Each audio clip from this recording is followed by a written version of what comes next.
Je vous souhaite le bonjour au précieux nom de Jésus-Christ, notre Seigneur. Que Dieu vous bénisse. La disposition de la salle peut changer par rapport aux semaines passées. C'était à la demande. On n'a pas encore rapproché les chaises comme tout à fait au début, mais on est en voie. Selon les experts, ce n'est pas bien parti, ce n'est pas encore parti. On va encore garder une certaine distanciation. À propos des mesures de distanciation, dimanche prochain, nous avons Sansen. J'ai voulu voir si on pouvait reprendre le système de la coupe unique. Il serait encore prudent c'est mieux qu'on garde encore pendant un moment le système des gobelets individuels. Parce qu'il paraît que ce n'est pas bien parti. Parfois, il arrive que l'un d'entre nous attrape ça ici. Attrape, mais pas ici, mais et qu'il soit symptomatique. On ne veut pas forcer les choses. Le tout, c'est de faire la Sainte Seine. Donc, on aura cela dimanche prochain, c'est le dimanche de Pâques. C'est férié, c'est pour ceux qui veulent être là le matin. On sera là le matin. Mais sinon, dimanche et lundi matin, nous avons action de grâce pour ce que vous avez à remercier Dieu de ce qu'il a fait pour vous dans votre famille. La salle sera ouverte pour cela.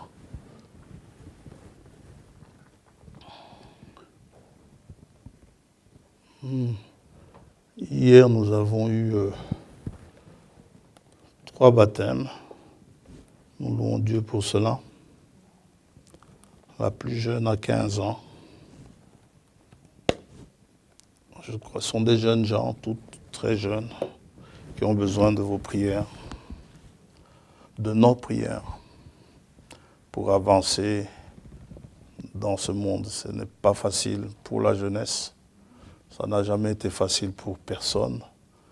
C'est un chemin difficile et périlleux, mais c'est le chemin des vainqueurs. Ça va?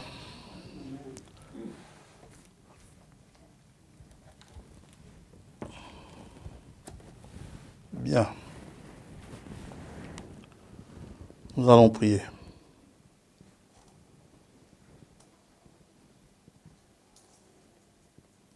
Père céleste, Dieu Tout-Puissant, c'est un immense privilège ce matin de se retrouver en ce lieu où nous pouvons accorder nos cœurs pour te louer, accorder nos cœurs pour écouter aussi ta parole et que nous puissions entendre ce que l'Esprit dit à l'Église.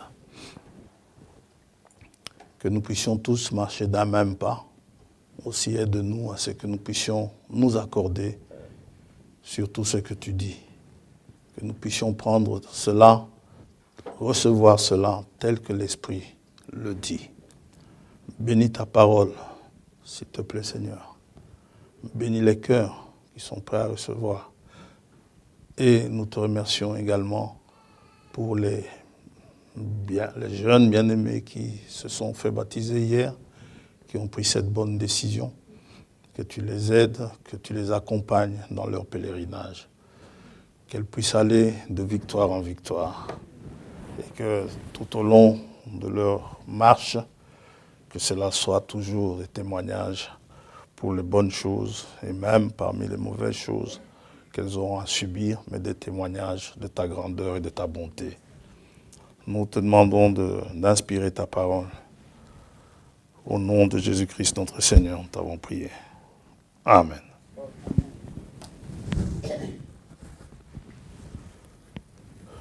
Nous allons nous lever, nous lirons dans Zacharie chapitre 9.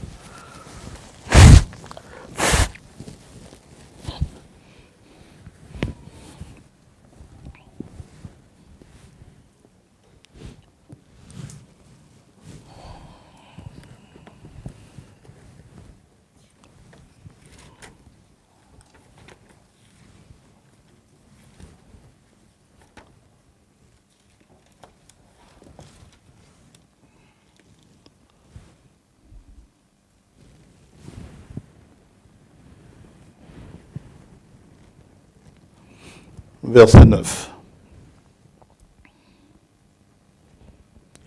Sois transportée d'allégresse, fille de Sion. Pousse des cris de joie, fille de Jérusalem. Voici, ton roi vient à toi. Il est juste et victorieux. Il est humble et monté sur un âne, le petit d'une ânesse. Amen. Que Dieu bénisse sa parole. Pour nous asseoir.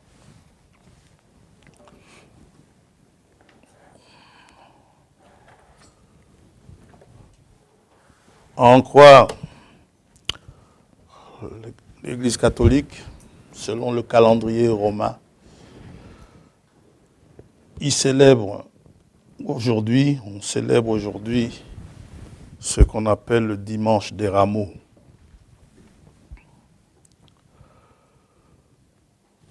C'est une célébration que Dieu ne nous a pas demandé de faire. Bon, les catholiques veulent quand même le faire. Et le pape, malgré qu'il était malade, a tout fait pour célébrer la messe aujourd'hui. Effectivement, il y est arrivé. C'est que nous sommes contents pour lui. Mais en fait, le dimanche des rameaux, c'était le jour de l'accomplissement de cette prophétie. C'est ça le vrai dimanche de Rameaux, de cette prophétie que nous venons de lire. Et nous avons vu qu'en fait, Jésus-Christ, nous avons vu cela dimanche passé, il est roi du début à la fin. Depuis sa conception jusque dans l'éternité là-bas. Il est roi. Luc chapitre 1er.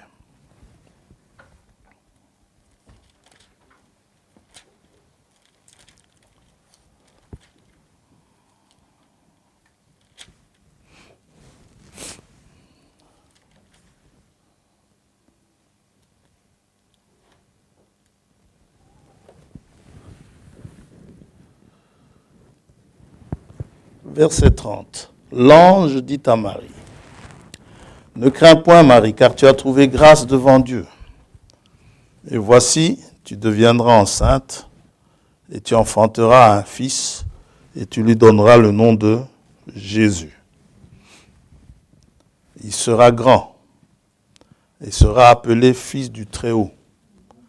Et le Seigneur Dieu lui donnera le trône de David, son père. Il régnera sur la maison de Jacob éternellement. Et son règne n'aura point de fin. C'est du début à la fin. Et même jusqu'à l'éternité. Cette prophétie que nous venons de lire dans Zacharie chapitre 9 trouve son accomplissement dans Matthieu chapitre 21.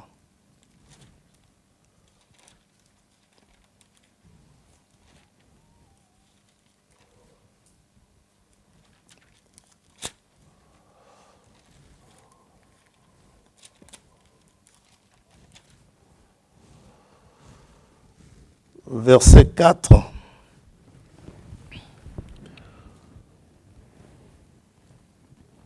Ou plutôt, on peut commencer au verset 1er.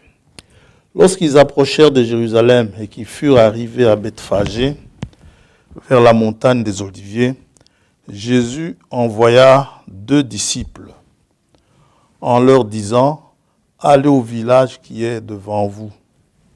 Vous trouverez aussitôt une ânesse attachée et un ânon avec elle, donc le petit d'une ânesse. Détachez-les et amenez-les-moi. Si quelqu'un vous dit quelque chose, vous répondrez, le Seigneur en a besoin. Et à l'instant, il les laissera aller. Or, ceci arriva afin que s'accomplisse ce qui avait été annoncé par le prophète.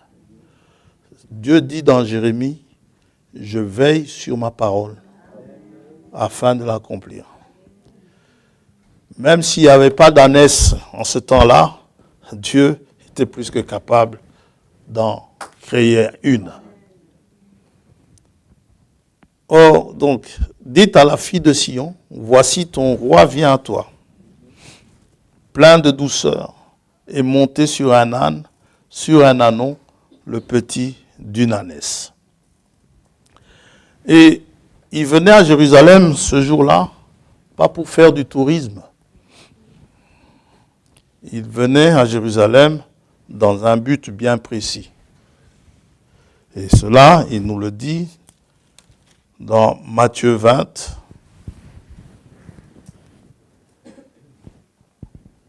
verset 17.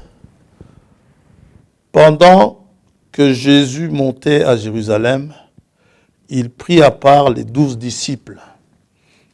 Et il leur dit en chemin, « Voici, nous montons à Jérusalem. Et le Fils de l'homme sera livré aux principaux sacrificateurs et aux scribes. Ils le condamneront à mort. Et ils le livreront aux païens pour qu'ils se moquent de lui, le battent de verge et le crucifient. Et le 3e jour, il ressuscitera. » Le Seigneur le dit de manière claire. Maintenant, lorsqu'on regarde quand ces choses se sont accomplies, on peut se poser la question si les disciples ont bien compris cette prédication. Et cela est valable à tout âge, dans toutes les générations. Les prédications peuvent être apportées.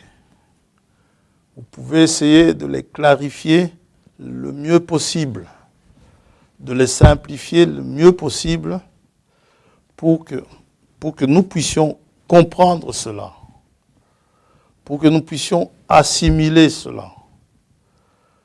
Il faut toujours une intervention divine. Sans intervention divine, ce n'est pas possible. La parole de Dieu, elle doit être révélée. C'est un des privilèges que Jacob a. Dieu révèle sa parole à Jacob, mais pas à tout le monde. Et il leur a dit cela, ils ont entendu, il a dit je vais pour le fait que je serai livré aux principaux sacrificateurs et aux scribes, ils me condamneront à mort, ils me livreront aux païens pour qu'ils se moquent de moi, ils me battront de verge, ils me crucifieront, mais le 3e jour, je ressusciterai.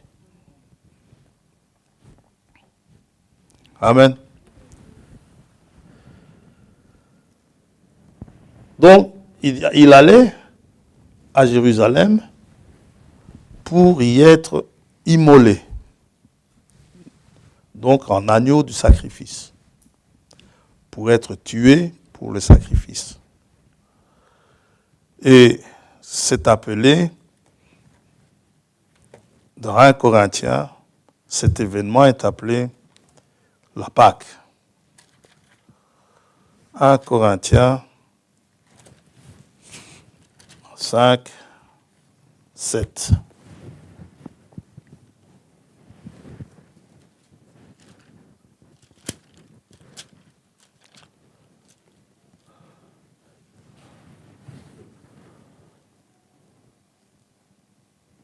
Où il dit, faites disparaître le vieux levain, afin que vous soyez une pâte nouvelle, puisque vous êtes sans levain, car Christ, c'est pour ça que nous sommes sans levain, Christ, notre Pâque, a été immolé.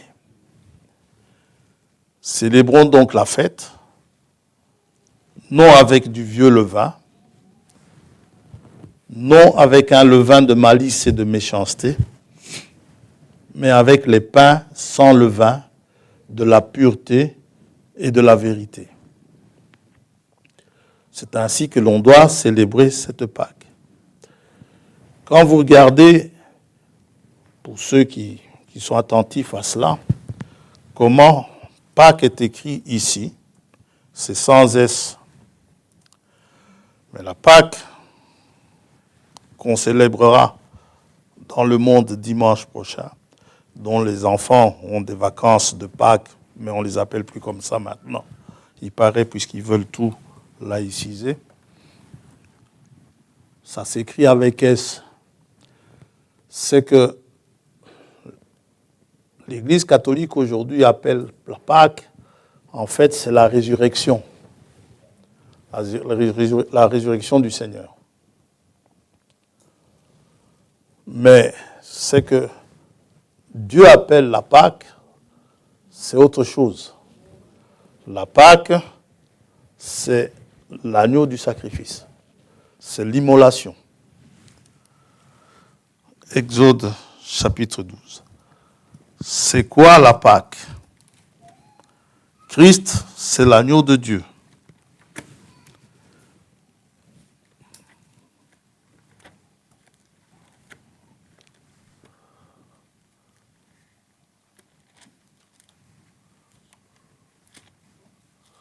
Donc quand les Juifs célèbrent la Pâque, et d'ailleurs c'est la période aussi, quand les Juifs célèbrent la Pâque, c'est tout à fait autre chose que ce que nous entendons à la radio ou lorsque nous voyons à la télévision des cérémonies urbi et torbi. C'est tout à fait différent. Exode 12.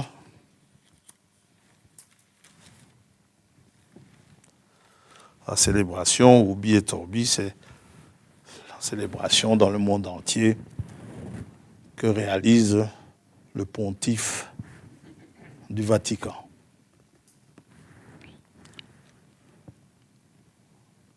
Verset 11. Exode 12, on va commencer par le verset 11. Il dit, quand vous le mangerez,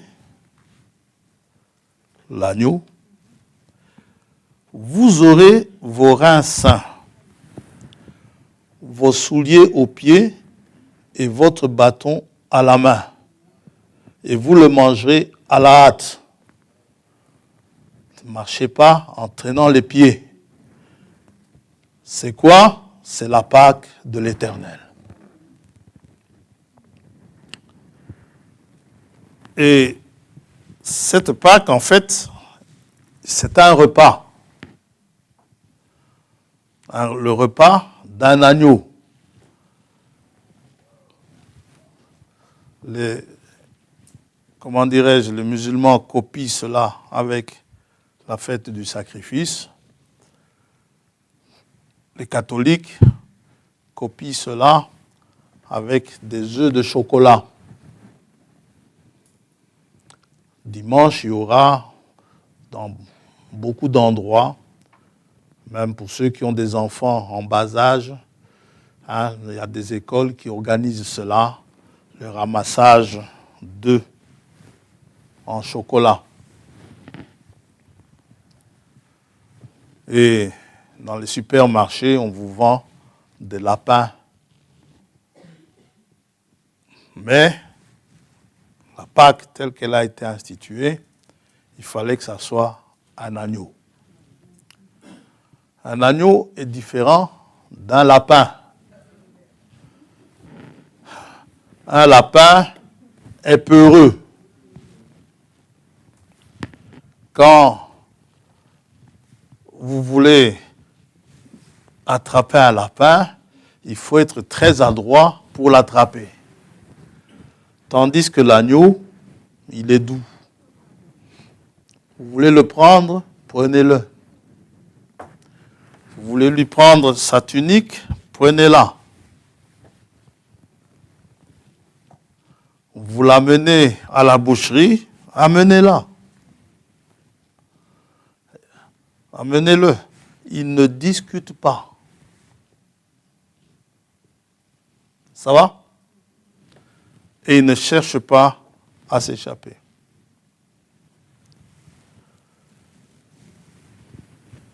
Et il dit ceci, si on regarde un peu plus haut, toujours le même chapitre. L'Éternel dit à Moïse et à Aaron dans le pays d'Égypte, ce mois-ci sera pour vous le premier des mois.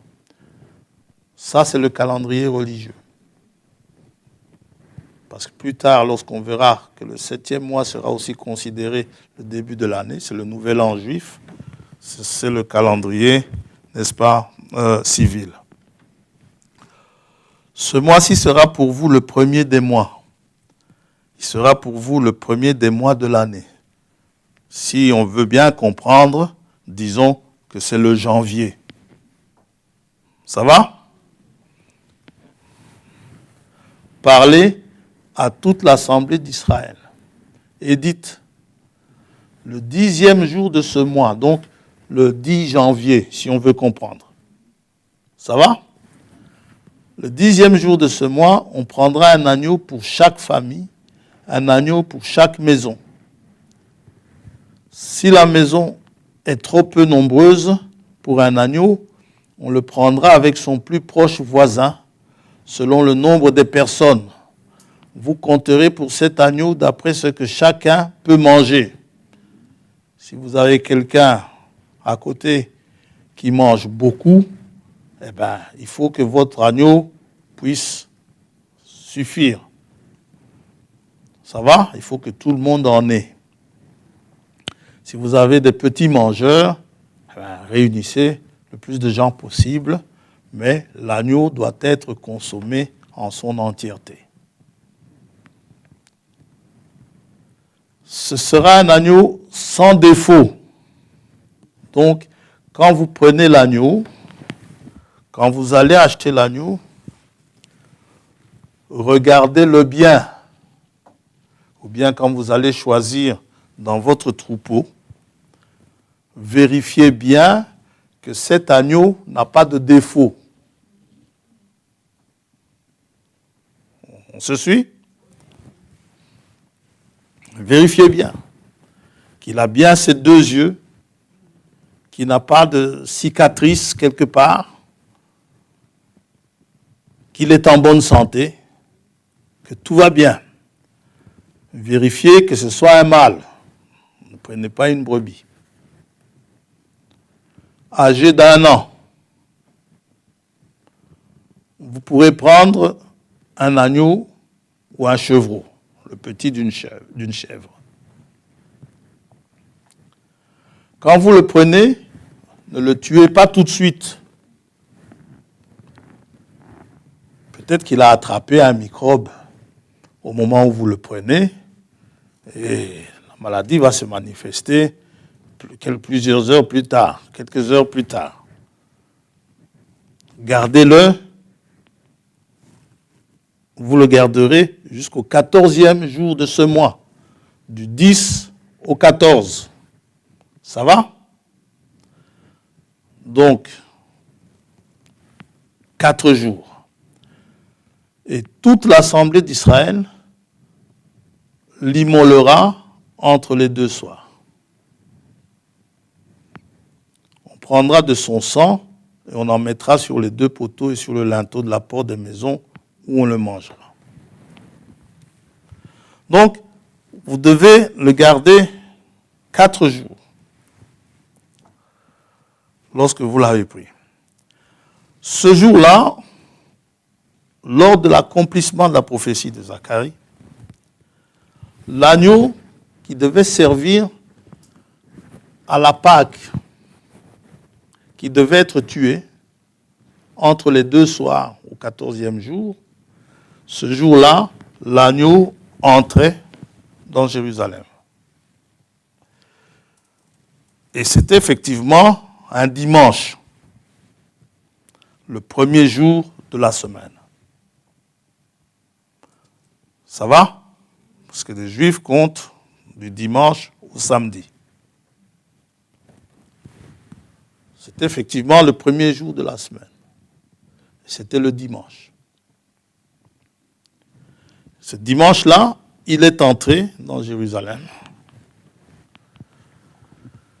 et il a été accueilli au milieu de cris de joie.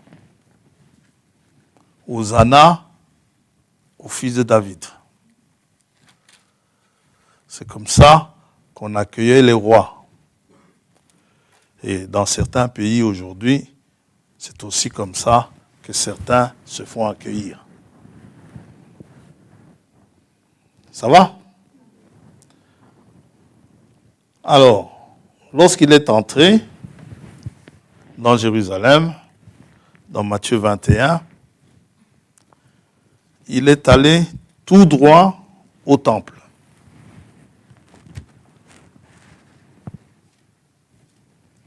Directement au temple.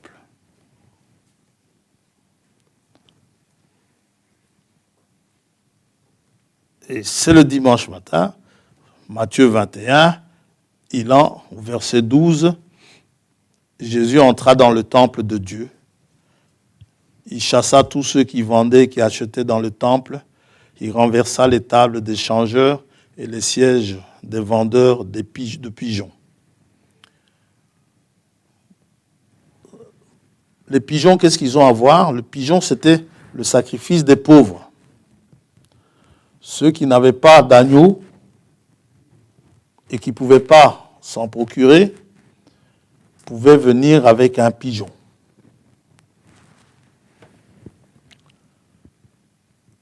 Et lorsqu'il est entré dans Jérusalem, il entre dans le temple, il chasse les gens, il va y avoir une discussion avec les sacrificateurs. Déjà, même quand il entre dans Jérusalem, il chante Hosanna au fils de David, béni soit celui qui vient au nom du Seigneur.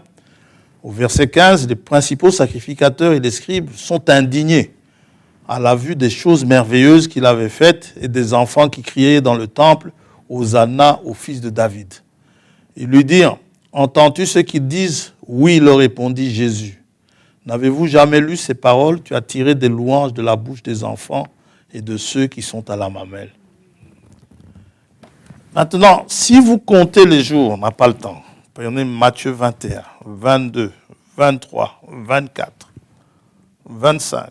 Vous arrivez jusqu'à son arrestation. Matthieu 26, vous allez compter exactement 4 jours. 4 jours où il a été examiné. En tout cas, jusqu'à son immolation, vous allez compter les 4 jours. Vous pouvez les compter ici, parce que c'est donné. On vous dit le matin, le lendemain matin, vous n'avez qu'à regarder, vous suivrez, et vous pouvez compter, ça fait 4 jours. Ces 4 jours sont destinés à bien regarder si l'agneau ne présente pas de défaut.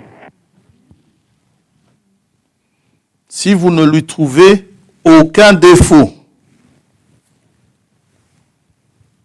Et justement, les principaux sacrificateurs étaient là à l'examiner, étaient là à le regarder, à essayer de trouver chaque fois la petite bête.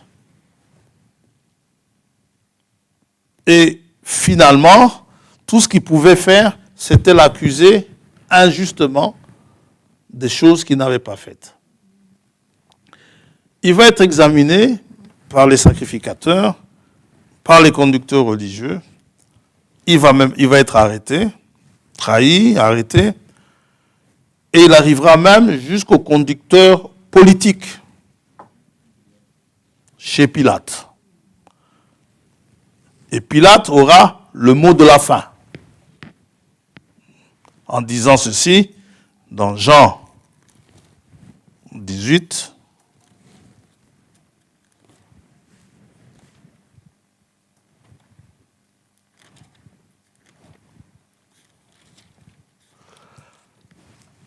Après que les sacrificateurs l'aient amené à Pilate, avec toutes les accusations qu'il y a, dans Jean 18, verset 28, ils conduisirent Jésus de chez Caïphe au prétoire. C'était le matin, ils n'entrèrent point eux-mêmes dans le prétoire afin de ne pas se souiller et de pouvoir manger la Pâque. C'est très important. Ça veut dire que la Pâque est sur le point d'être mangée. Le repas de la Pâque avait commencé déjà la veille.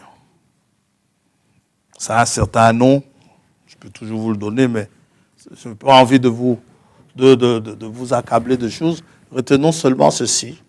Il y a deux parties de repas. Il y a le repas qu'ils ont pris le soir, le jour où la Sainte Seine a été instituée. Ça va? Et après la Sainte Seine, après ce repas, ce premier repas, ils vont au jardin de Gethsémane. Et là, on vient l'arrêter. On vient l'arrêter. Et si on l'arrête, c'est en vue de l'immolation de l'agneau qui devait se faire. Pendant qu'ils célèbrent cette fête-là, eux, ils pensaient que c'était toujours prophétiquement. Mais c'était l'accomplissement ce jour-là. Donc ce n'était plus un agneau animal qu'on devait immoler, c'était le véritable agneau de Dieu qui devait être immolé. Parce que la Pâque, c'est une Pâque de l'Éternel. Ça va? Et n'oubliez pas, hein, le jour commence le soir. Ça va? Un jour, il y eut un soir et il y eut un matin. Si vous comptez les 4 jours, vous allez voir que vous avez le dimanche, le lundi, le mardi, le mercredi.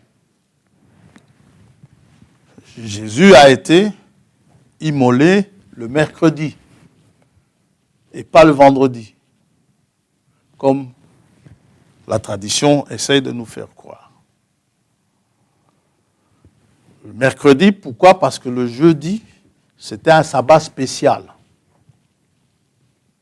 Le lendemain de la Pâque, c'était un jour où on ne devait pas faire d'œuvre servile. Vous pouvez lire cela dans Lévitique 23. Et les sacrificateurs, ce sont eux qui devaient manger la Pâque de l'agneau pascal et entrer dans le prétoire, qui est un lieu païen, aller le souiller. C'est pour cela qu'ils ne sont pas entrés. Ils sont restés dehors, ils n'ont pas voulu être souillés pour pouvoir aller immoler la Pâque. Afin de ne pas se souiller, de pouvoir manger la Pâque. Pilate sortit donc pour aller vers eux. Pilate a dû aller vers eux. Et il dit, quelle accusation portez-vous contre cet homme? Ils lui répondirent, si ce n'était pas un malfaiteur, nous ne te l'aurions pas livré. Sur quoi Pilate leur dit, prenez-le vous-même et jugez-le selon votre loi. Les Juifs lui dirent, il ne nous est pas permis de mettre quelqu'un à mort. Alors, qu'est-ce qu'on fait? On te l'amène, toi, parce que toi, il t'est permis de le faire. C'était afin que s'accomplisse la parole que Jésus avait dite lorsqu'il indiqua de quelle mort il devait mourir.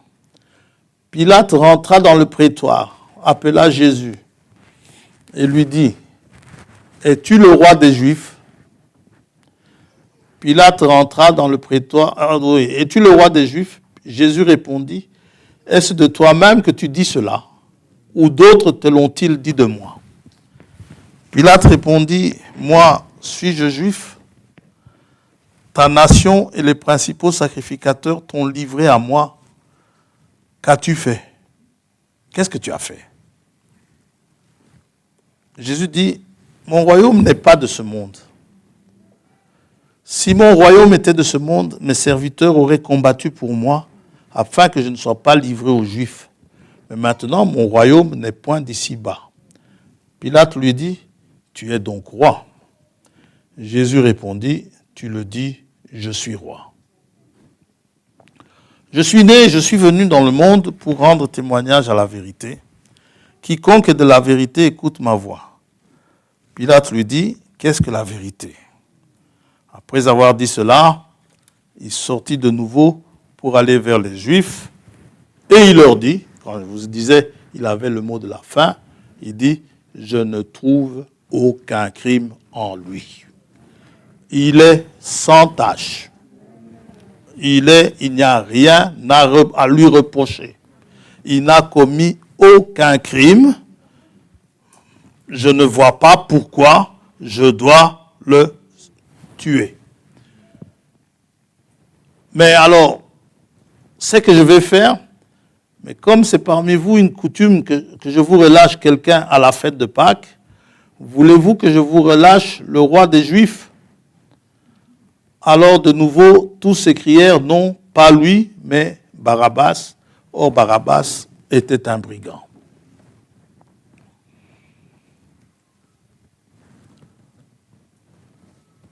Il n'y avait rien à lui reprocher. Le malfaiteur, un malfaiteur qui avait été crucifié à côté de lui, a confirmé ce que Pilate venait de dire, qu'il ne trouvait en lui aucun crime. Dans Luc 23.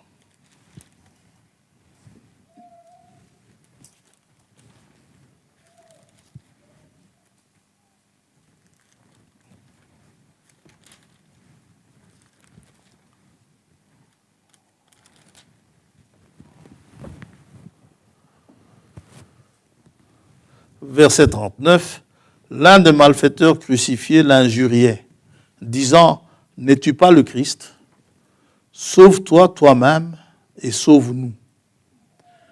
Mais l'autre le reprenait et disait, ne crains-tu pas Dieu, toi qui subis la même condamnation? Ce malfaiteur à la croix a compris que cet homme qu'on crucifié à côté de lui avait quelque chose à voir avec Dieu. Ça va? Il dit à son ami là, il dit, ne crains-tu pas Dieu? Et ils étaient en pleine souffrance, tous les trois. Ne crains-tu pas Dieu, toi qui subis la même condamnation? Il dit, pour nous, c'est justice, car nous recevons ce qu'ont mérité nos crimes. Nous, les tribunaux de ce monde ont trouvé des crimes sur nous. Mais lui, il n'a rien fait de mal.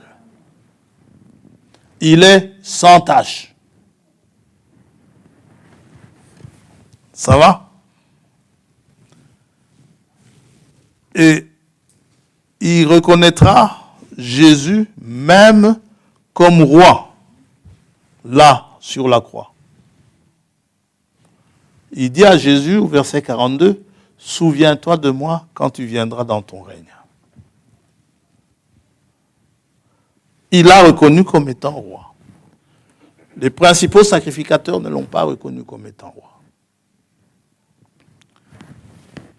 Pilate, pour lui, c'était une affaire entre juifs, ça ne le regardait pas. Mais finalement, ils ont trouvé l'argument pour pousser quand même Pilate à le crucifier.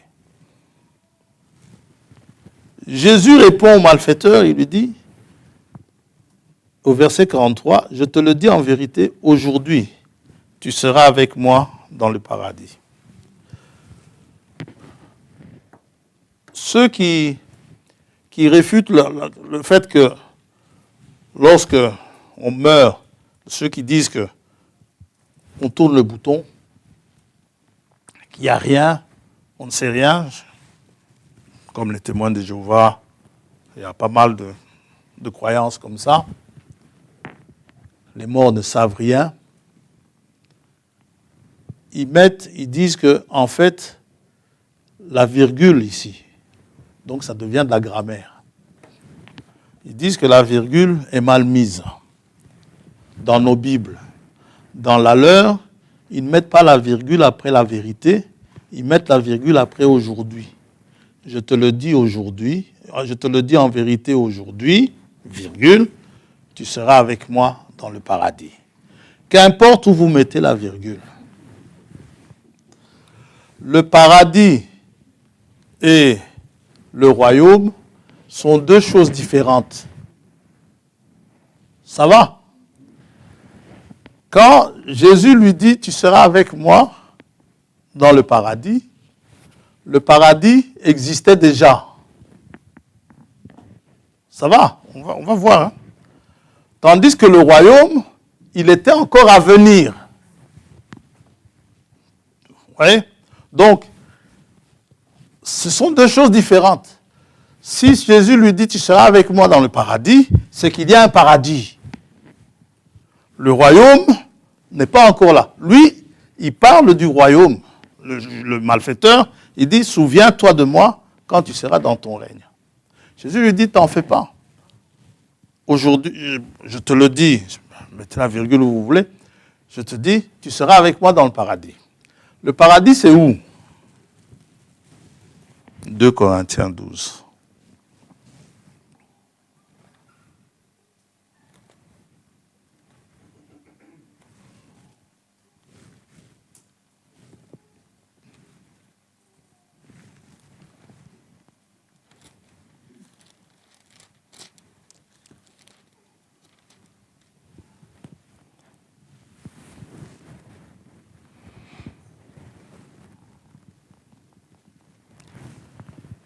Verset 1er, il faut se glorifier, cela n'est pas bon. J'en viendrai néanmoins à des visions et à des révélations du Seigneur.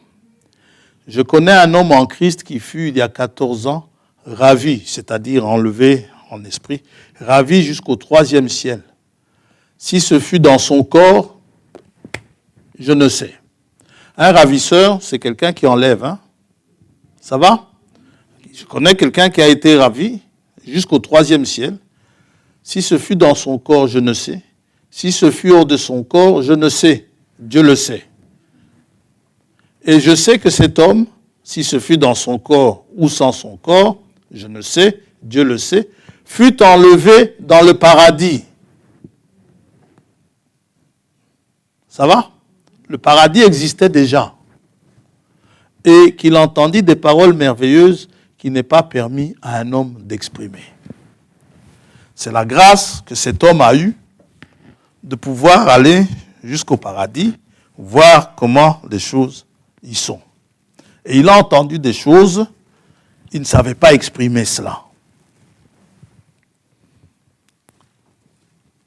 Donc, il ne faut pas confondre le paradis avec le royaume. Le paradis est un endroit où ceux qui sont décédés, n'est-ce pas, qui ont une destinée prise en main, par le Seigneur, eh bien, ils ont un paradis à vivre. Et Dieu dit à ce malfaiteur-là, malgré que tu sois malfaiteur, nous sommes en train de mourir ici. Toi, tu seras avec moi au paradis. L'autre n'y sera pas. Ça va? Alors, si on revient au royaume, nous regardons, lors de sa première venue, quand il a été crucifié, quand il a été arrêté, les choses qu'ils ont faites semblent être anodines comme ça, semblent être du hasard. Mais nous devons savoir que chacun de nos gestes, chacune de nos actions, Dieu connaît. Et Dieu utilise ça pour lui, pour sa gloire. Dans son plan, Dieu utilise. Il sait comment je me comporte, il sait comment je me comporterai demain, et il introduit cela, mon comportement de demain, il introduit cela dans son plan de salut. Que cela soit pour le salut de certains ou pour la perdition des autres, selon la destination qui nous est réservée. Dieu utilise cela. Les jeunes gens m'ont posé la question, est-ce que Dieu est omniprésent? Dieu n'est pas omniprésent. S'il était omniprésent, il ne chercherait pas Adam. Adam, où es-tu? Il serait là où Adam est parti se cacher. Ça va? Dieu n'aurait pas demandé il n'aurait pas dit à Abraham, je suis descendu pour que j'aille me rendre compte si les cris de péché de Sodome qui sont arrivés à moi, si c'est bien vrai. Ça va? Dans Genèse 18. Mais Dieu est omniscient. Il sait toutes choses. Dieu peut être ici et il sait ce qui se passe au Congo. Dieu peut être aux cieux et il sait ce que vous faites. Il y a un psaume qui dit, Dieu regarde les fils de l'homme, il dit, il n'y en a pas un seul qui fait le bien. Il a un regard perçant qui lui permet de voir tout le monde, qui lui permet de voir chaque créature. Frère Branham dit, même une mouche qui cligne des yeux, Dieu la voit.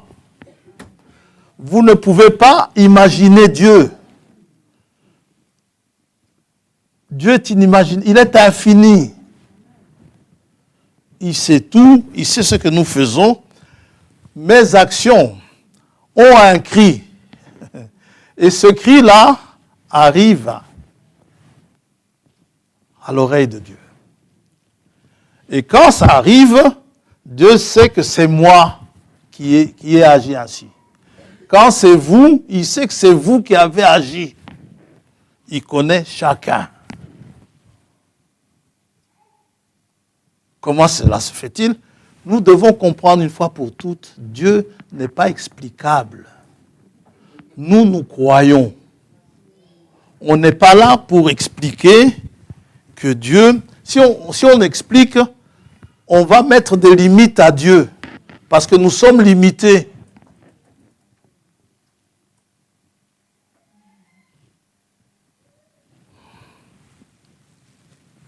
C'est ce que nous devons comprendre. Il sait tout. L'apôtre nous dit qu'il habite dans les lieux inaccessibles. Il était donc vraiment roi. Alors, pour les petites minutes qui nous restent, je voulais parler de dimanche de Rameau, puisque c'est aujourd'hui, que vous sachiez cela. Mais pour les minutes qui nous restent, nous allons intituler le sujet ce matin, parce que nous voulons continuer dans notre sujet. Il est vraiment roi quand tu viendras dans ton règne. Le malfaiteur dit, souviens-toi de moi quand tu viendras dans ton règne. Alors, quand est-ce que Jésus viendra dans son règne? C'est quand? Pour le savoir, nous devons essayer, en tout cas nous devons faire comme les prophètes ont fait, ainsi que Pierre nous le dit. 1 Pierre, chapitre 1er.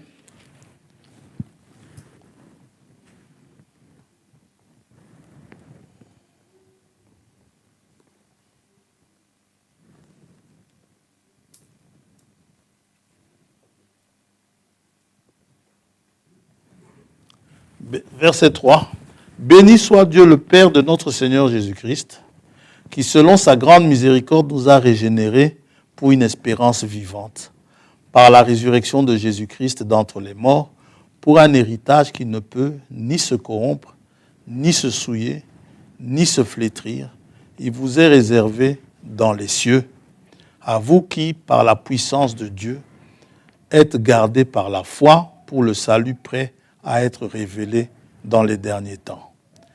C'est là ce qui fait votre joie, quoique maintenant, puisqu'il le faut, vous soyez attristés pour un peu de temps par diverses épreuves, afin que l'épreuve de votre foi, plus précieuse que l'or périssable, qui cependant est éprouvé par le feu, ait pour résultat la louange.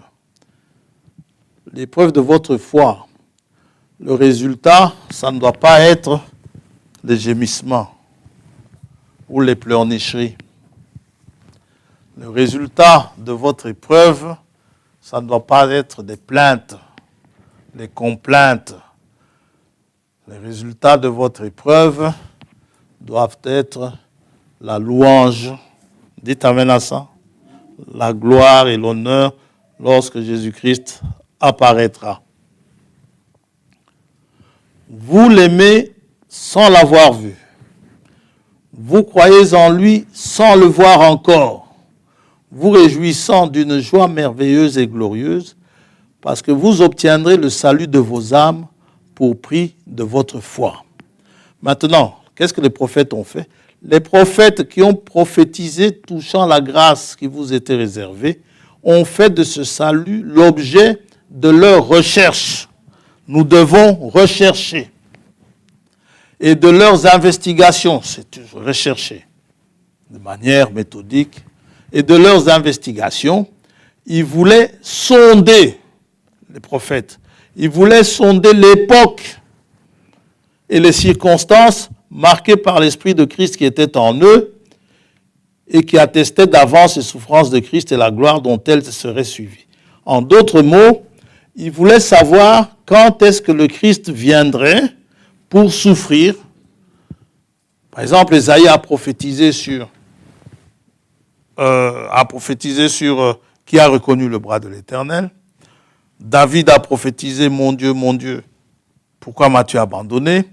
Et les prophètes, justement, ces prophètes ont voulu savoir quand est-ce que cela arriverait, à quelle époque.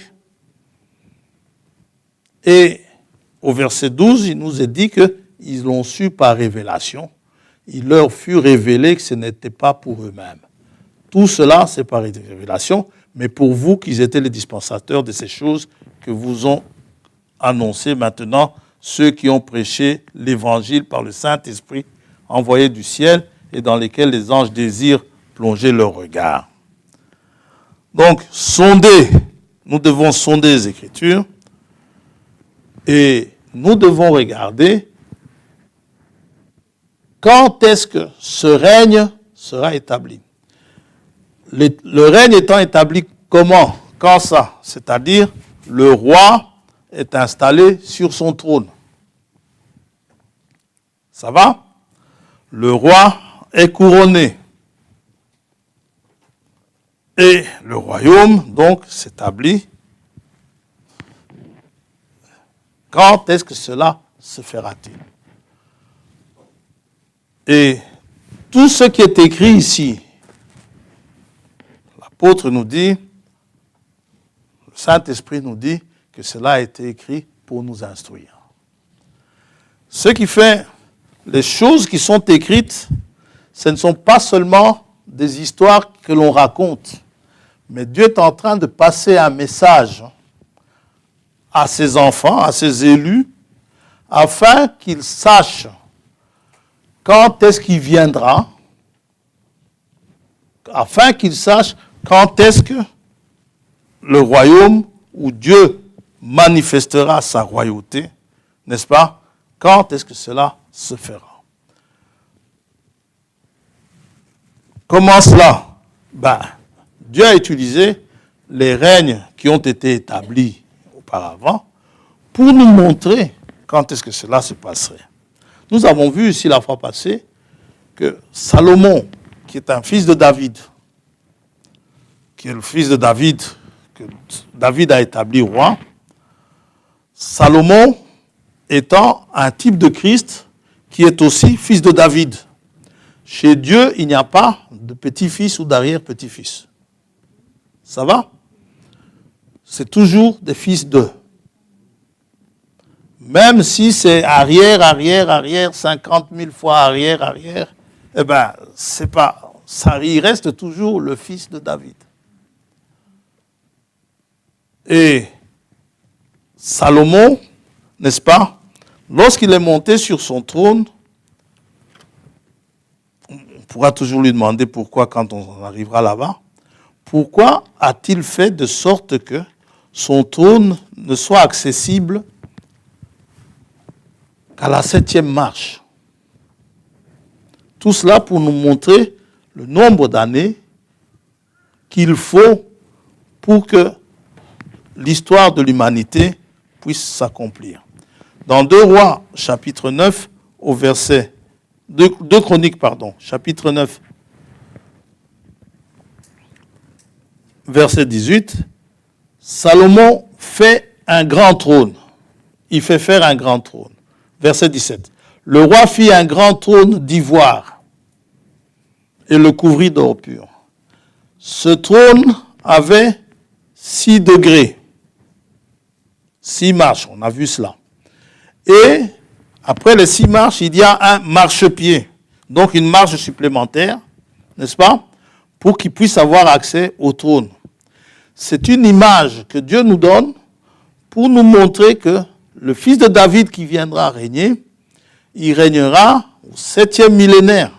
Après les 6000 ans, au 7e 1000 ans, il va pouvoir accéder au trône. Et il y avait des bras de chaque côté du siège. 2 lions étaient près des bras. Et un roi ne se proclame pas, n'est pas seulement proclamé roi. Un roi, en Israël, était un oint. Christ, ça veut dire le oint. Et l'onction vient toujours avant le règne. Ça va? On n'est pas d'abord roi, et puis après, on se fait on est oint. Non. On est oint d'abord, et puis on est roi après. On est roi en prévision, on est oint en prévision d'être roi. Quand David a été oint pour être roi, il n'était que berger. Ça va? Un Salomon, plutôt un Samuel.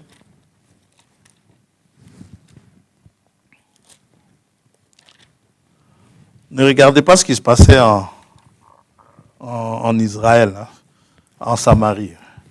Regardez ce qui se passait en Juda.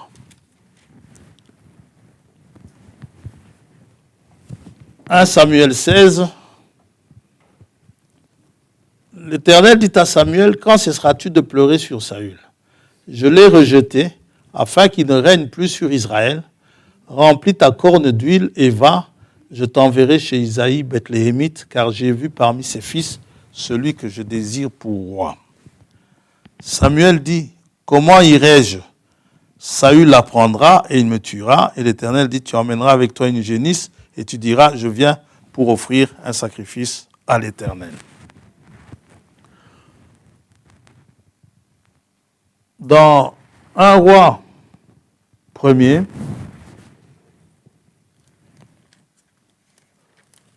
c'est l'onction de Salomon.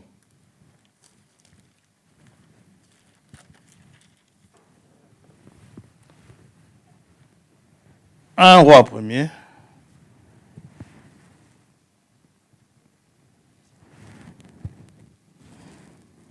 Verset 32. Le roi David, à ce moment-là, c'est David qui est toujours roi. Le roi David dit, appelez-moi le sacrificateur Tsadok, Nathan le prophète et Benaja, fils de Jéhojada. Ils entrèrent en présence du roi.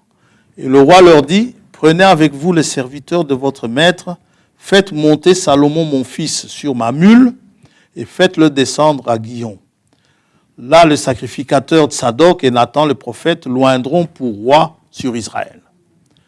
Alors, écoutez ceci, vous sonnerez de la trompette et vous direz, vive le roi Salomon. Il faut l'acclamer. Pour cela, il faut que l'on sonne de la trompette. Le roi était établi au son de la trompette. Là, on annonçait cela en Angleterre lorsque le roi est établi, lorsqu'on l'intronise, on tire des coups de canon.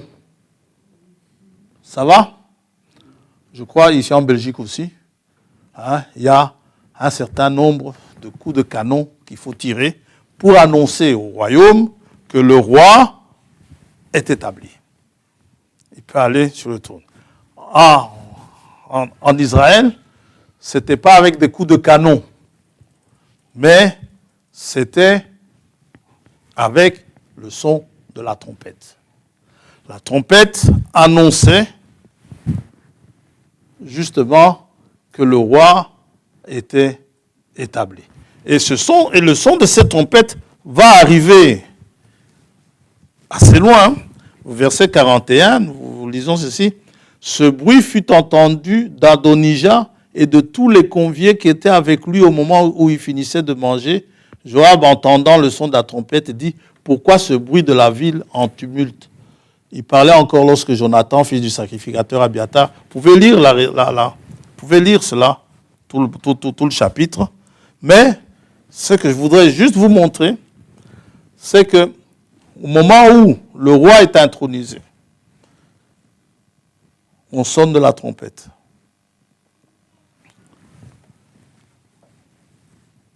Et la trompette, on ne sonnait pas la trompette n'importe comment. Il y avait deux types de trompettes. Et en ce qui nous concerne, nous tous, en tant que chrétiens, Paul le dit, on y arrivera, mais pas aujourd'hui. En tant que chrétiens, nous devons savoir distinguer le son de la trompette. Nous devons en connaître le son. On aime bien chanter « Avez-vous entendu le son de la trompette ?» C'est très bien de le chanter, mais maintenant, connaissez-vous le son de la trompette? La trompette dont il est question ici, ce n'est pas la trompette que l'on peut vous emmener ici et commencer à jouer musicalement. Ce n'est pas la même chose. Ce n'était pas du tout ce genre de trompette-là. C'était quelque chose de différent, mais que Dieu appelle trompette. Dans le psaume 47,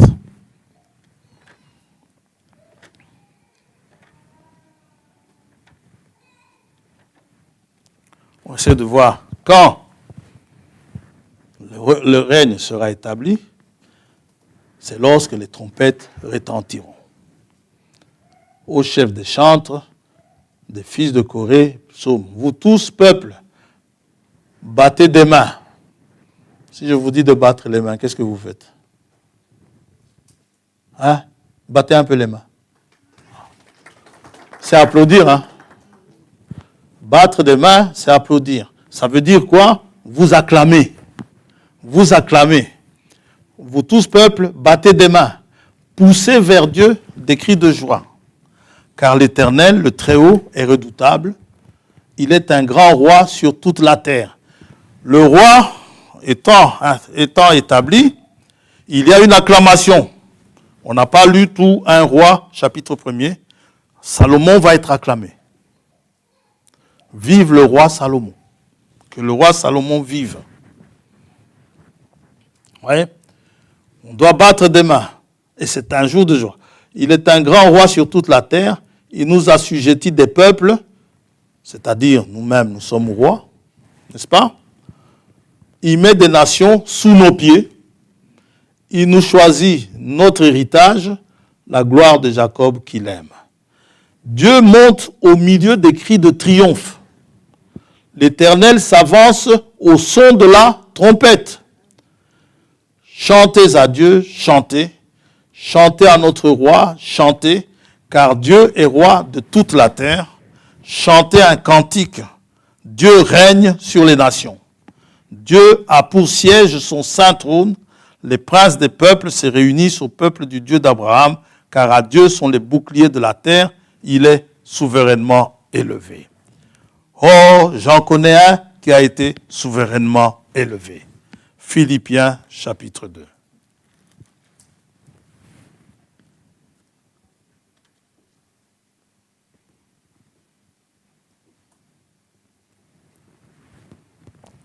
Verset 5. Ayant en vous les sentiments qui étaient en Jésus-Christ, existant en forme de Dieu, il n'a point regardé son égalité avec Dieu comme une proie arrachée, mais il s'est dépouillé lui-même en prenant une forme de serviteur, en devenant semblable aux hommes, et il a paru comme un vrai homme.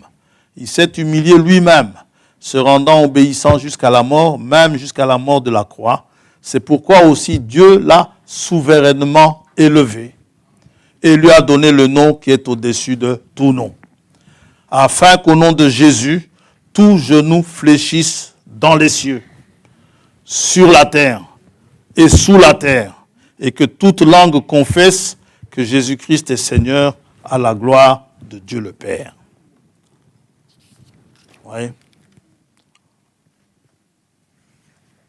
Les trompettes, il y en avait de deux sortes. Et quand vous lisez dans la Bible, la grande trompette, c'est une trompette bien précise. Quand vous lisez la dernière trompette, c'est une trompette bien précise. Ce n'est pas la même.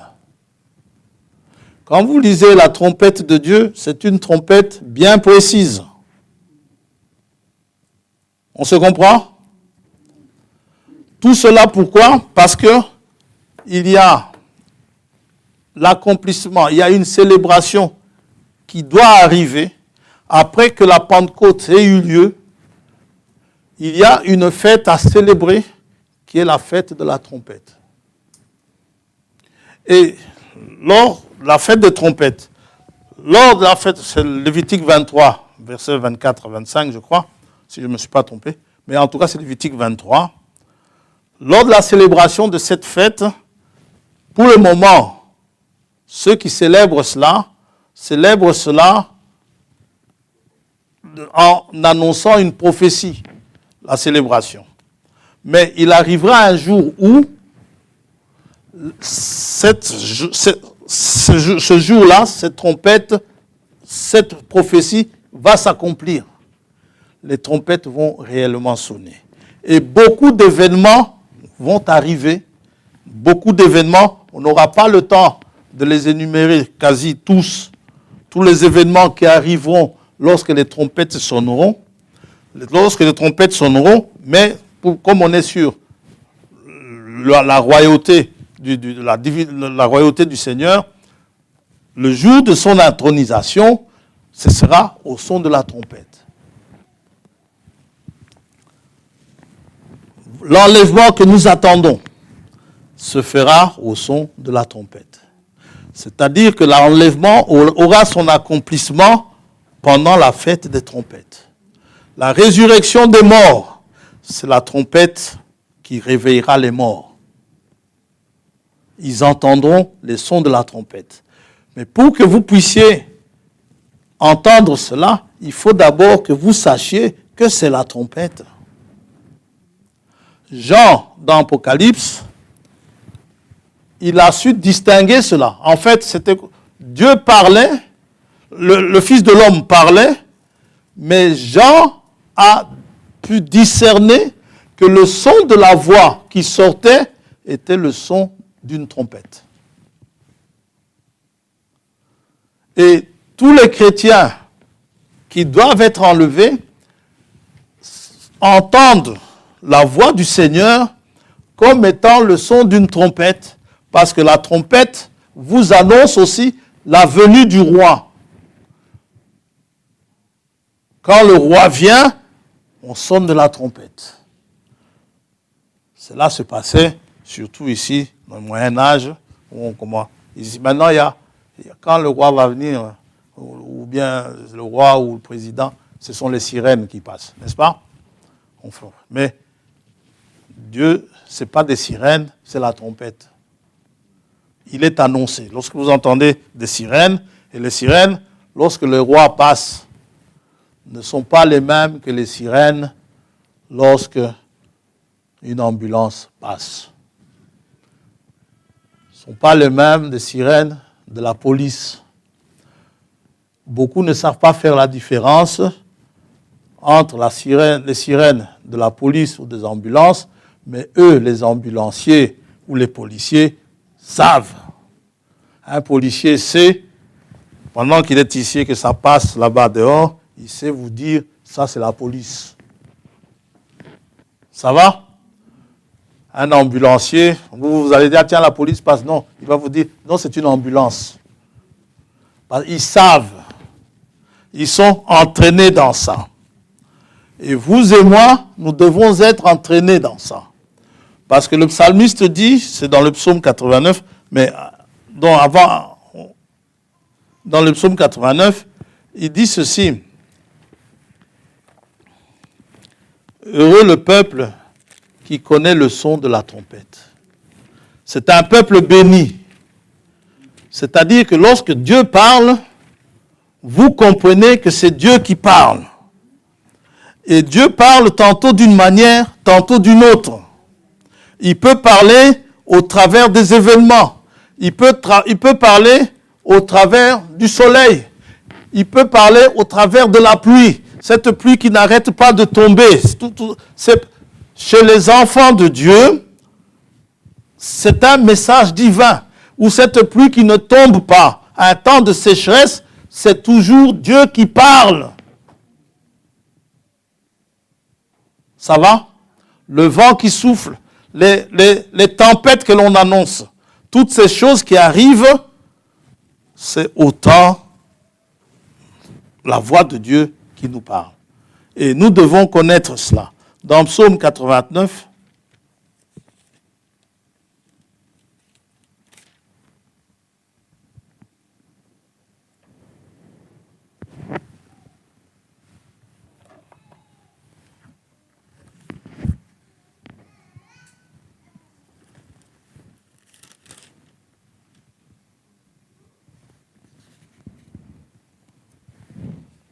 ouais, j'aurais difficile à trouver le verset, mais heureux le peuple qui connaît le son de la trompette.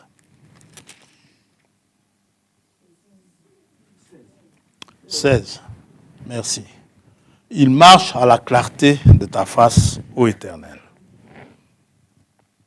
On ne sonnait pas la trompette n'importe comment, ni n'importe quand. Il y a deux types de trompettes.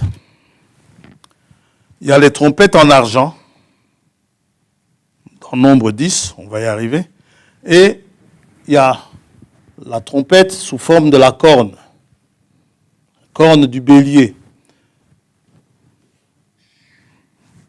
Donc, le bélier qui a été retenu par une corde lorsque Abraham disait à Isaac, n'est-ce pas? C'est pour annoncer la venue du Seigneur. Lorsqu'Abraham disait, l'Éternel lui-même se pourvoira de l'agneau du sacrifice. Et cette corne du bélier fait retentir un certain son. Et seuls les sacrificateurs pouvaient sonner cela. Les trompettes en argent, dans nombre 10, je ne sais pas quelle forme elles avaient, mais leur fonction nous est donnée, leur utilité.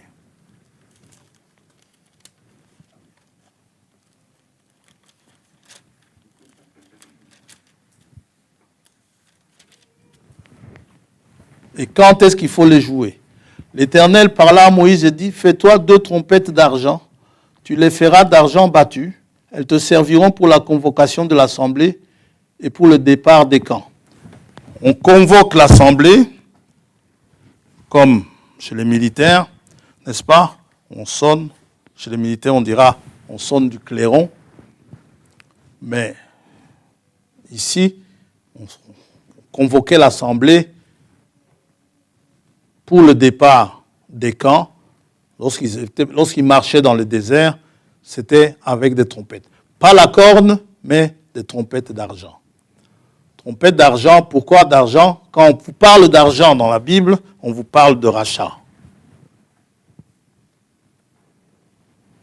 Quand on en sonnera, toute l'assemblée se réunira auprès de toi à l'entrée de la tente d'assignation.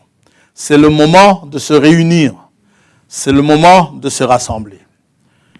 Quand la trompette doit sonner, c'est le moment qu'on soit tous réunis. Pourquoi? Parce que Dieu est sur le point de nous parler ou de nous donner un ordre. Et tout le monde va se réunir auprès de Moïse à l'entrée de la tente d'assignation, auprès du prophète. Et Dieu va parler. Si on ne sonne que d'une trompette, les princes, les chefs des milliers d'Israël se réuniront auprès de toi. Les autres, si vous n'êtes pas prince, si vous n'êtes pas chef de milliers, vous pouvez rester chez vous. Mais cette trompette-là, on ne sonne qu'une fois d'une seule trompette, eh bien, c'est que c'est juste pour les chefs de milliers. Quand vous sonnerez avec éclat, un bruit éclatant, ceux qui campent à l'est, à l'orient, partiront. C'était un signal de départ. Quand vous sonnerez avec éclat pour la seconde fois, ceux qui campent au midi, au sud, partiront. On sonnera avec éclat pour leur départ. Vous sonnerez aussi pour convoquer l'assemblée, mais vous ne sonnerez pas avec éclat pour convoquer l'assemblée. Les fils d'Aaron, les sacrificateurs, sonneront des trompettes. Ce sera une loi perpétuelle pour vous, donc valable encore jusqu'aujourd'hui, et pour vos descendants. Lorsque dans votre pays, vous irez à la guerre contre l'ennemi qui vous combattra, vous sonnerez des trompettes avec éclat. Sans éclat pour les convocations, avec éclat pour la bataille. Vous sonnerez des trompettes avec éclat et vous serez présents au souvenir de l'Éternel votre Dieu et vous serez délivrés de vos ennemis. Dans vos jours de joie, dans vos fêtes et à vos nouvelles lunes, vous sonnerez des trompettes en offrant vos holocaustes et vos sacrifices d'action de grâce, et elles vous mettront en souvenir devant vous, devant votre Dieu, je suis l'Éternel votre Dieu. Il nous a été dit en cet âge que la trompette, c'est l'évangile. L'évangile qui annonce la venue du Seigneur. Alors, pour toutes les autres occasions, ce n'est pas les trompettes. On va en énumérer 2 ou 3. On continuera la semaine prochaine. Non, dans 2 semaines. Pour les autres occasions, ce ne sera pas avec des trompettes d'argent, ce sera avec la corne ou le corps, C-O-R. En Psaume 98.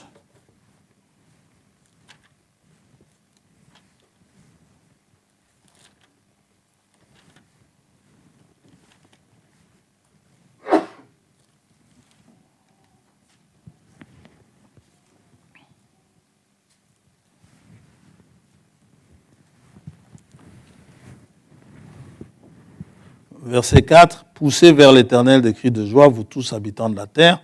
Faites éclater votre allégresse et chantez. Chantez à l'Éternel avec la harpe. Avec la harpe, chantez des cantiques. Avec les trompettes et au son du cor, poussez de cris de joie devant le roi, l'Éternel. » Ça, c'est quand vous acclamez le Seigneur. Le roi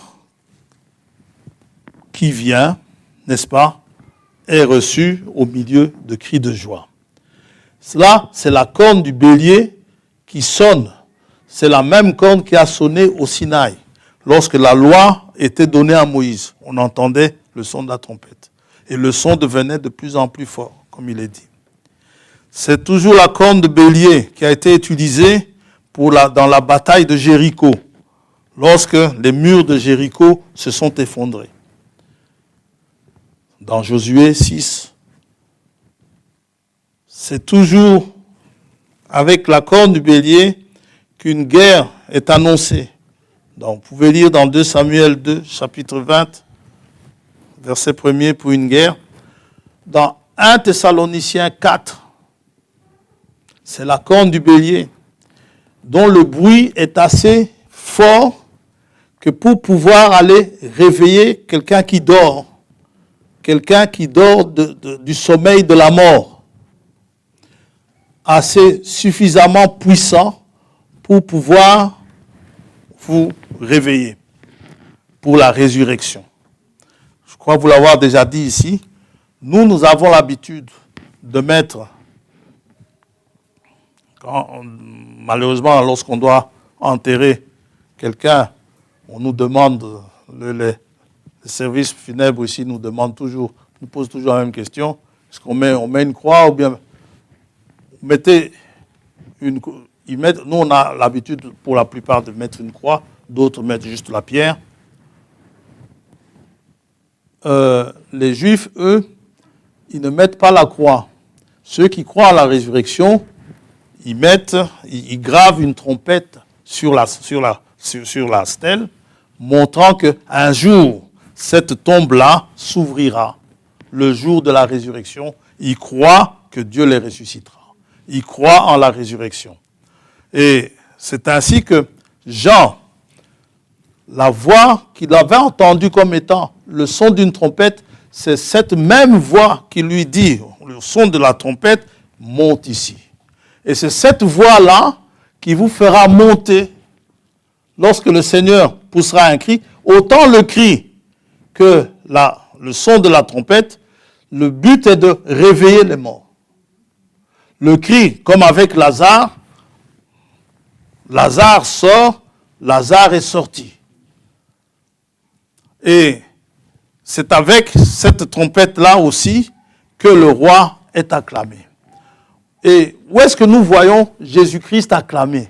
Par l'univers quasi tout entier, par la création tout entière. Lorsque nous le voyons acclamé par l'univers tout entier, cela signifie qu'il vient d'être proclamé roi. Cela signifie qu'on vient de l'introniser. Sa couronne est mise sur la tête, n'est-ce pas? Et tous ces sujets sont là et se mettent à l'acclamer comme Salomon a été acclamé. Et où est-ce que nous le voyons acclamé? C'est dans Apocalypse 5. Dans Apocalypse 5, nous voyons l'univers tout entier, le ciel entier, tous, parce qu'il est le roi de l'univers. Il est le roi des rois. Et tout cela se passe quand? Se passe lors de la fête des trompettes. Parce que lors de la Pâque, il n'y a pas eu de trompette. Ça va? Ni même lors de la Pentecôte, il n'y a pas eu de trompette. Par contre, il y a une fête qui est arrivée. La Pâque et la Pentecôte sont déjà accomplies. Il nous reste maintenant 3 fêtes qui sont toutes quasi dans la même période. Où cette trompette va servir à pouvoir ainsi rassembler tous les enfants d'Israël qui sont dispersés dans le monde entier. Quand il dit au son de la trompette, il rassemblera ses élus.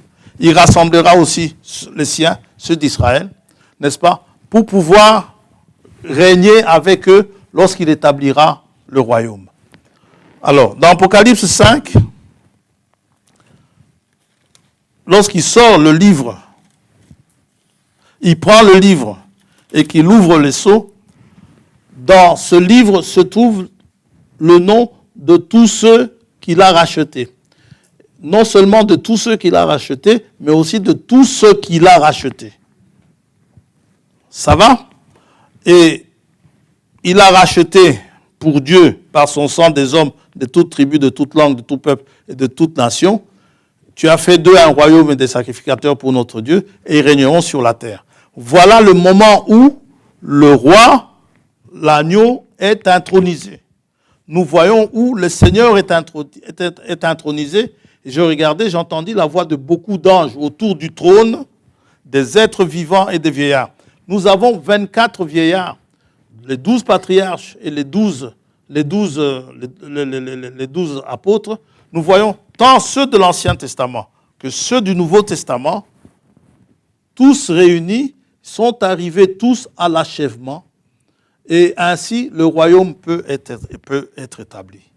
Si maintenant, on vient vous dire que Jésus-Christ a déjà établi le royaume, ce n'est pas possible. Parce que l'intronisation n'a pas encore eu lieu. Parce que ceci doit se passer où le roi doit être acclamé par toutes les nations. Ou si on vous dit qu'il est déjà établi par l'esprit, non. Il n'est pas établi, il sera réellement établi. Pas en esprit. Pour le moment, il est notre roi, nous savons cela, nous l'avons déjà accepté comme étant roi. Mais le monde entier ne l'a pas encore fait. Au contraire, les Macron ici, pour eux, ce n'est pas ça le problème. Pour eux. Par contre, pour nous, nous savons qu'un jour, c'est lui qui régnera. Et il régnera éternellement. Et ce jour-là arrive. Et il dit, je regardais, j'entendis la voix de beaucoup d'anges autour du trône. Même les anges s'y mettent. Des êtres vivants et des vieillards. Et leur nombre était des myriades, de myriades et des milliers de milliers. Ils disaient d'une voix forte, l'agneau qui a été immolé est digne de recevoir la puissance, la richesse, la sagesse, la force, l'honneur, la gloire et la louange.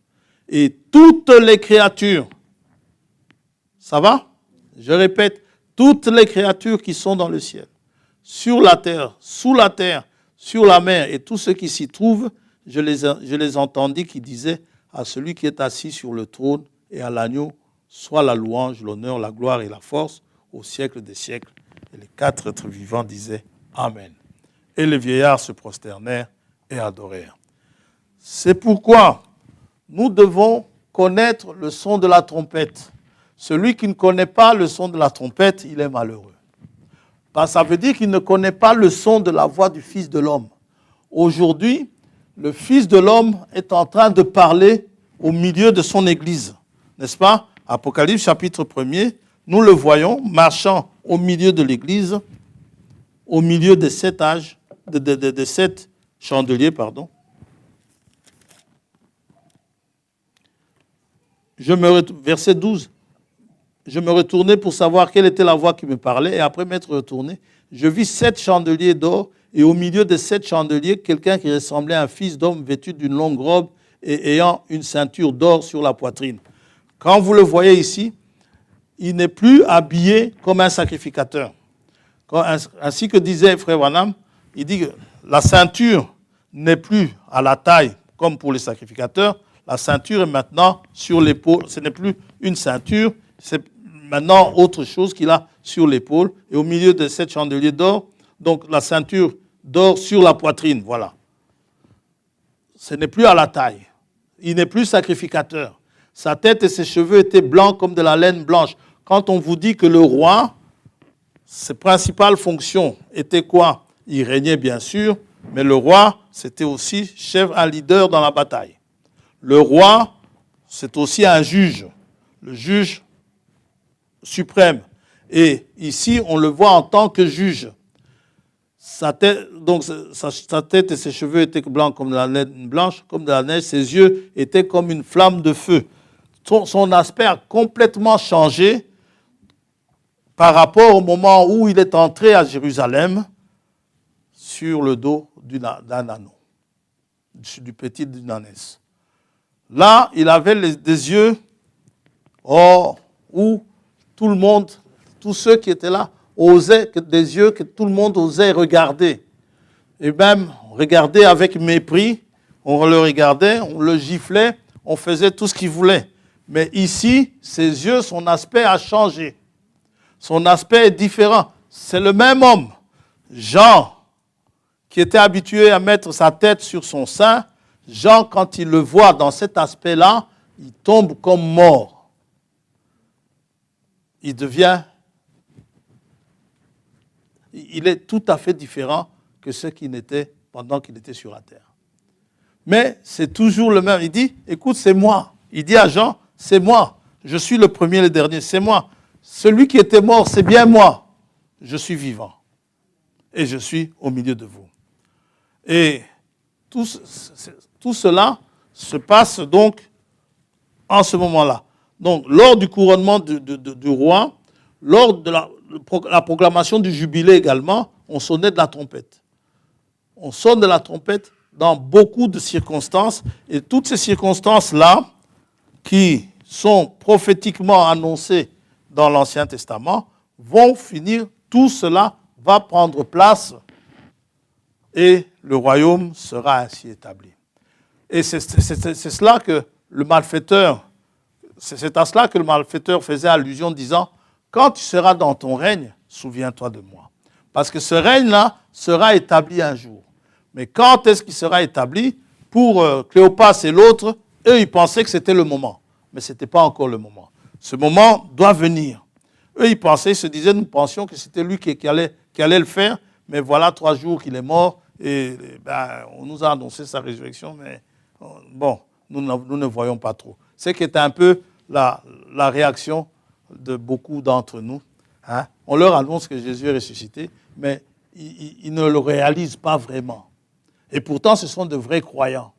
Frère Branham dit, il y en a beaucoup qui marchent aujourd'hui, qui aiment Jésus, qui l'aiment, mais qui ne savent pas que Jésus est ressuscité.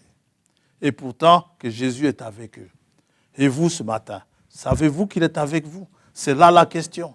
Que Jésus est avec vous.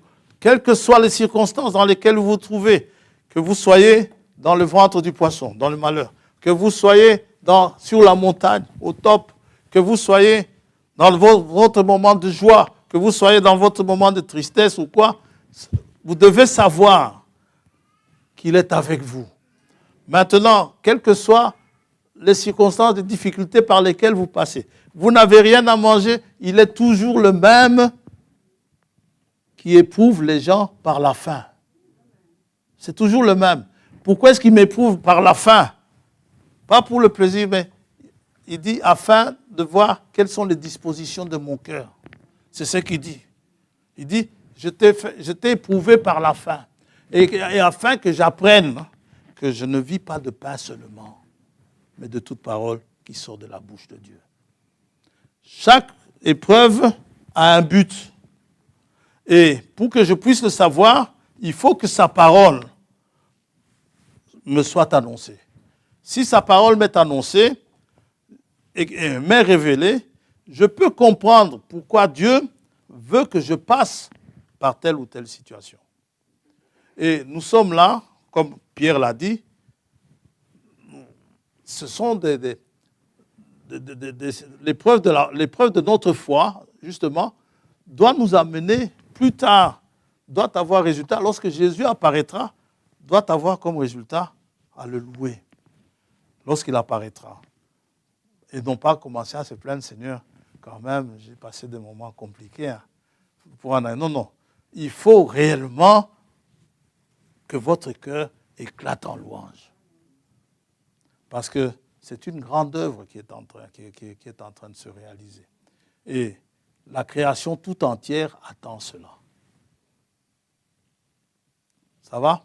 Et alors, le dimanche de Rameaux, aujourd'hui donc, que les gens célèbrent aujourd'hui, ça nous rappelle, ça nous montre tout simplement que Jésus est réellement entré dans Jérusalem afin d'y être sacrifié pour pouvoir ainsi payer le prix de notre liberté, le prix de notre salut. Le monde, il peut être incrédule, mais le monde le reconnaît. Si plus de 2000 ans plus tard, on le reconnaît, c'est que c'est une réalité. Les autres religions, ils n'ont pas ce genre de choses. Elles ont des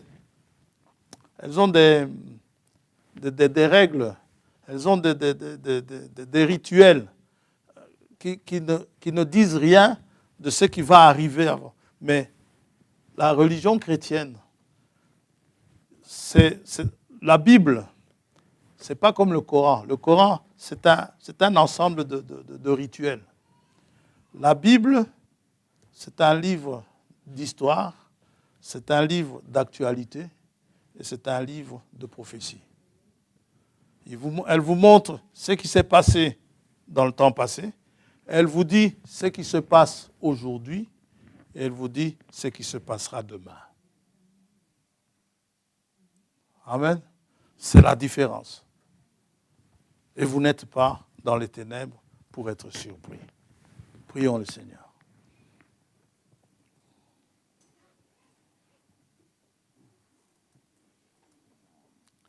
En attendant, si nous devons, comme cet homme-là, si nous devons être couchés comme ce malfaiteur avant que le règne ne soit établi, il y a un endroit que Dieu a réservé pour les siens. Parce que quand il est mort, il est allé chercher les siens, et ça nous le verrons. Il est allé les chercher là où ils étaient dans le paradis, pour aller les placer là où ils sont aujourd'hui. C'est là que se trouvent tous les bien-aimés qui nous ont précédés. Prions.